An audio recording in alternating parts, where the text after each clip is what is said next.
வீதியில் நின்று கொண்டிருந்தவரை காரொன்று அதிவேகமாக மோதிவிட்டு செல்லும் அதிர்ச்சியூட்டும் சிசிடிவி காட்சிகள் வெளியாகியுள்ளது. சேலம் எடப்பாடி அடுத்து பூலாம்பட்டி அருகே சாலையோரம் நின்று கொண்டிருந்த தனியார் பள்ளி ஆசிரியர் மணி என்பவரை காரொன்று அதிவேகமாக மோதிவிட்டு சென்றுள்ளது.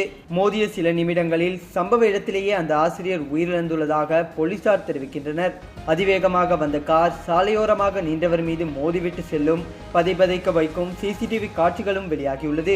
கார் மோதியதும் அந்த ஆசிரியர் தூக்கி வீசப்படுவதை வீடியோவில் காண முடிகிறது. மோதிய கார் தொடர்பில் இதுவரை தகவல்கள் ஏதும் கிடைக்காத நிலையில் இந்த சம்பவம் தொடர்பான தீவிர விசாரணைகள் மேற்கொள்ளப்பட்டு வருகின்றன. தி ஆர்க் நியூஸ் செய்திகளுக்காக நான் உங்கள் கவிகரன்.